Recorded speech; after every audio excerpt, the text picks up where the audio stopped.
عورت کا اذان کے فوراً بعد نماز پڑھنا کیسا ہے؟ عورت کو کتنی دیر بعد نماز پڑھنی چاہیے؟ کیا اذان کے فوراً بعد نماز پڑھنے سے عورت کی نماز نہیں ہوگی؟ بسم اللہ الرحمن الرحیم۔ نماز کو وقت پر ادا کرنا اللہ تعالیٰ کی پسندیدہ عبادت ہے۔ نماز کا جو وقت مقرر ہے اسی وقت میں ادا کرنی چاہیے۔ بعض اوقات کام کی وجہ سے جلدی نماز پڑھنے سے دیگر نمازی حضرات جو وقت کے پابند ہیں ان کے لیے مشکل ہوگی، اس لیے نماز اپنے مقررہ وقت پر پڑھنی چاہیے۔ مغرب کی نماز کے علاوہ باقی تمام نمازوں میں اذان اور نماز یعنی اقامت کے درمیان ایسی 2 یا 4 رکعت کی مقدار فصل کرنا مستحب ہے جس کی ہر رکعت میں 10 آیتیں پڑھی جا سکیں، اور ہمیشہ آنے والے نمازیوں کے لیے نماز کے مستحب وقت کی رعایت کرے تاکہ کھانا کھانے والا کھا پی کر فارغ ہو جائے اور قضائے حاجت کرنے والا اپنی ضروریات سہولت کے ساتھ پوری کر کے فارغ ہو کر جماعت کے ساتھ شریک ہو جائے۔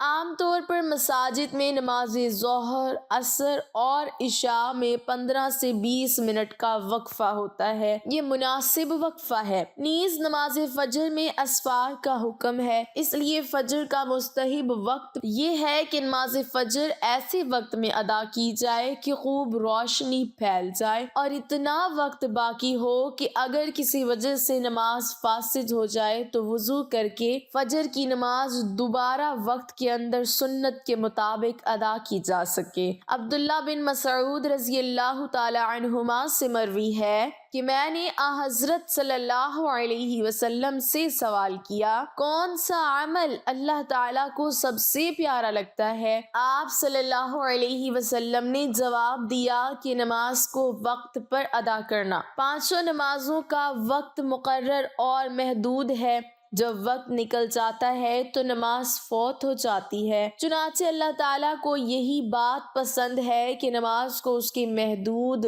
وقت میں ادا کیا جائے، نہ کہ قضا کر کے مقرر وقت کے بعد پڑھی جائے۔ ابن بطال فرماتے ہیں کہ نماز کو اس کے اول وقت میں ادا کرنا تاخیر سے ادا کرنے سے بہتر ہے، کیونکہ پیارا عمل ہونے کے لیے مستحب وقت کی شرط لگائی گئی ہے۔ امام طبری رحمۃ اللہ علیہ فرماتے ہیں، فرض نماز کی ادائیگی پر کوئی زور بھی نہیں لگتا اور درجہ بھی بہت بڑا ہے، چنانچہ آدمی اس کے باوجود جان بوجھ کر اسے ضائع کرتا ہے تو وہ اس کے علاوہ اشیاء کو زیادہ ضائع کرنے والا ہوتا ہے۔ نماز کو وقت سے مؤخر کرنا حرام ہے۔ اللہ تعالیٰ کا فرمان ہے، ان نمازیوں کے لیے افسوس اور ویل نامی جہنم کی جگہ ہے جو اپنی نماز سے غافل ہیں۔ مصلین سے مراد وہ لوگ ہیں جو پہلے پابندی سے نماز پڑھتے رہے، پھر کبھی کبھار سست ہو جاتے یا نماز پڑھنا چھوڑ دیں یا نماز کو اس کے مقررہ وقت پر ادا نہیں کرتے۔ حضرت ابن عباس رضی اللہ تعالی عنہما کے نزدیک وہ لوگ مراد ہیں جو نماز کو اس کے وقت سے مؤخر کرتے ہیں یعنی دیر کرتے ہیں، اور ابو العالیہ فرماتے ہیں اس کے تحت وہ لوگ آتے ہیں جو وقت پر نماز ادا نہیں کرتے اور نہ ہی رکوع و سجود پورا کرتے ہیں۔ فرض نماز کو اس کے متعین اور مقرر وقت پر پڑھنا فرض ہے، اور بلا عذر شرعی مقرر وقت سے مقدوم و مؤخر کرنا گناہ کبیرہ ہے۔ قرآن پاک میں ارشاد ہے کہ بے شک نماز اہل ایمان پر مقررہ وقتوں میں فرض ہے۔ قرآن کریم سورۃ النساء آیت نمبر 102 میں نماز خوف کی کیفیت اور اس کے اصول و آداب بیان کیے گئے ہیں۔ متعدد احادیث میں نماز خوف کی کیفیت بیان کی گئی ہے، جن سے واضح ہوتا ہے کہ میدان جنگ میں اور عین جنگ کے وقت صرف نماز کی کیفیت میں تخفیف کی گنجائش ہے، لیکن وقت کو نظر انداز کرنے کی اجازت نہیں ہے۔ بلکہ امکانی حد تک وقت کی پابندی ضروری ہے۔ معلوم ہوا کہ اگر کفار سے جنگ ہو رہی ہو اور اس وقت ذرا سی کاہلی بھی شکست کا سبب بن سکتی ہے تو اس موقع پر بھی 2 نمازوں کو جمع کر کے، یعنی ایک کا وقت ختم ہونے کے بعد یا دوسرے کا وقت داخل ہونے سے قبل پڑھنا جائز نہیں، بلکہ نماز کو وقت پر ہی ادا کیا جائے گا، ورنہ وقت کے نکلنے کے بعد اس کی قضا کرنی ہوگی، جیسا کہ حضور اکرم صلی اللہ علیہ وسلم نے غزوہ احزاب کے موقع پر وقت پر ادائیگی نہ کرنے پر نماز کی قضا کی تھی۔ اسی طرح حضرت جبرائیل علیہ السلام کی امامت والی حدیث متعدد صحابہ کرام رضوان اللہ علیہم اجمعین سے مروی ہے، جس میں مذکور ہے کہ 2 روز حضرت جبرائیل علیہ السلام نے امامت فرما کر حضور اکرم صلی اللہ علیہ وسلم کو نماز پڑھائی۔ پہلے دن ہر نماز اول وقت میں پڑھائی اور دوسرے دن آخر وقت میں پڑھائی، پھر فرمایا کہ ہر نماز کا وقت ان دونوں وقتوں کے درمیان ہے۔ حضور اکرم صلی اللہ علیہ وسلم ہمیشہ نماز کو وقت پر ادا کرتے تھے۔ حضرت علی رضی اللہ تعالی عنہ سے روایت ہے کہ غزوہ احزاب میں ایک روز شدت جنگ کی وجہ سے حضور اقدس صلی اللہ علیہ وسلم کی نماز عصر فوت ہو گئی۔ آپ صلی اللہ علیہ وسلم نے غزوہ آفتاب کے بعد اس کی قضا پڑھی اور کفار کے خلاف سخت الفاظ میں بددعا فرمائی کہ ان لوگوں نے ہمیں نماز عصر سے مشغول رکھا، اللہ تعالیٰ ان کے گھروں اور قبروں کو آگ سے بھر دے۔ غور فرمائیں کہ حضور اکرم صلی اللہ علیہ وسلم نے طائف کے سفر میں جب کہ آپ کو لہو لہان کر دیا گیا تھا، فرشتے نے آپ کے سامنے حاضر ہو کر ان کو کچلنے کی پیشکش بھی کی، مگر رحمت للعالمین صلی اللہ علیہ وسلم نے ان کے لیے ہدایت کی ہی دعا فرمائی۔ مگر غزوہ احزاب میں کفار کی مزاحمت کی وجہ سے نماز کی قضا ہو جانے پر آپ صلی اللہ علیہ وسلم کو اس قدر صدمہ پہنچا کہ ان کے خلاف سخت سے سخت الفاظ میں بددعا فرمائی۔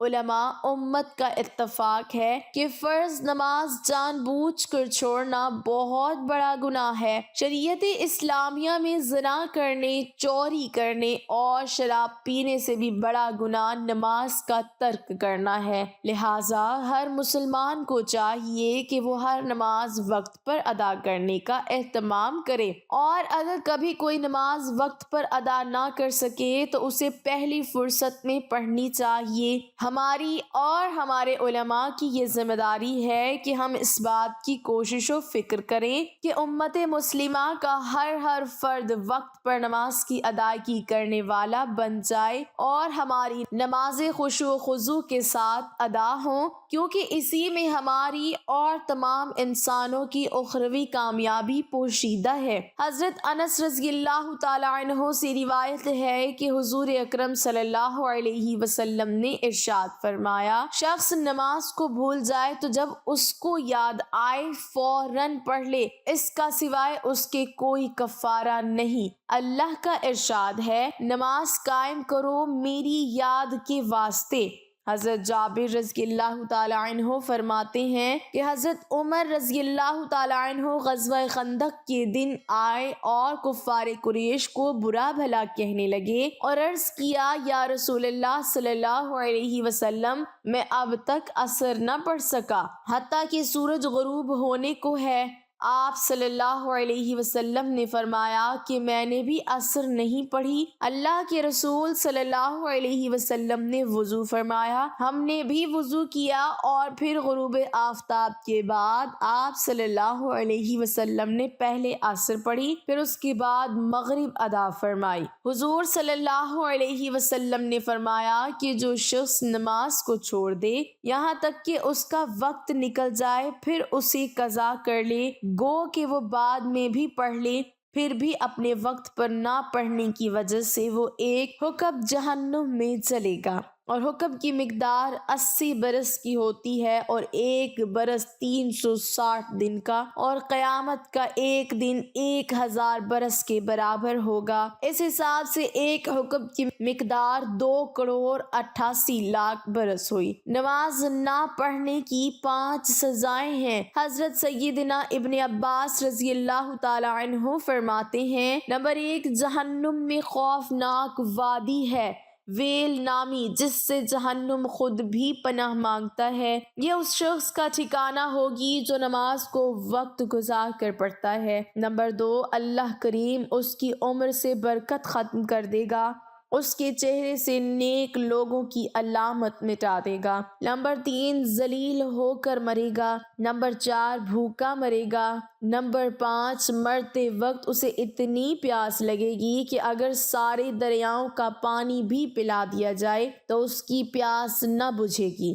حضور پاک صلی اللہ علیہ وسلم نے ارشاد فرمایا، جو جان بوجھ کر ایک نماز چھوڑتا ہے اس کا نام جہنم کے اس دروازے پر لکھ دیا جاتا ہے جس سے وہ داخل ہوگا۔ بروز قیامت وہ یعنی نماز کے معاملے میں سستی کرنے والا اس حال میں آئے گا کہ اس کے چہرے پر 3 سطریں لکھی ہوں گی۔ نمبر 1، اے اللہ کا حق برباد کرنے والے۔ نمبر 2، اے اللہ کے غضب کے ساتھ مخصوص۔ نمبر 3، جس طرح دنیا میں تو نے حق اللہ یعنی اللہ کا حق ضائع کیا، اسی طرح آج تو بھی اللہ کی رحمت سے مایوس ہو جا۔ کتاب الکبائر میں منقول ہے، جہنم میں ایک وادی ہے جس کا نام ویل ہے، اگر اس میں دنیا کے پہاڑ ڈالے جائیں تو وہ بھی اس کی گرمی سے پگھل جائیں۔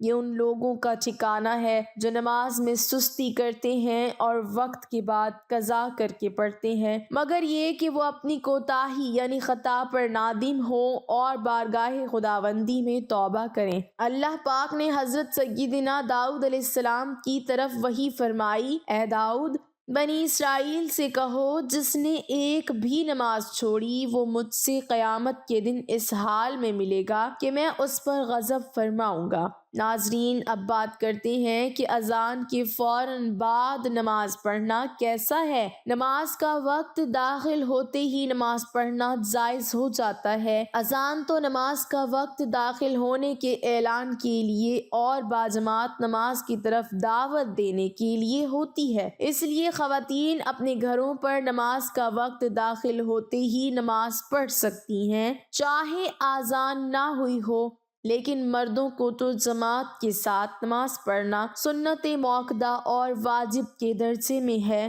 اس لیے مرد اگر بلا کسی عذر کے نماز کا وقت ہوتے ہی اذان سے پہلے گھر میں اپنی انفرادی نماز پڑھ لے تو اس کی نماز ادا تو ہو جائے گی، لیکن جماعت چھوڑنے کا گناہ ملے گا۔ البتہ اگر کوئی شرعی عذر یعنی بیماری، سفر یا شدید بارش وغیرہ ہو پھر گناہ نہیں ملے گا۔ نماز کا وقت ہو جانے کے بعد عورت کے لیے اول وقت میں نماز پڑھنا افضل ہے۔ اذان کا انتظار کرنا ضروری نہیں، البتہ اگر وقت کا پتہ نہ چلے تو اذان کا انتظار کرنا چاہیے۔ فقط واللہ عالم۔ اللہ پاک ہمیں بہتر عمل کرنے کی توفیق عطا فرمائے اور ہمارا خاتمہ ایمان پر فرمائے، آمین۔ ناظرین، کمنٹ باکس میں اللہ تعالیٰ کے 99 ناموں میں سے ایک نام ضرور ٹائپ کریں۔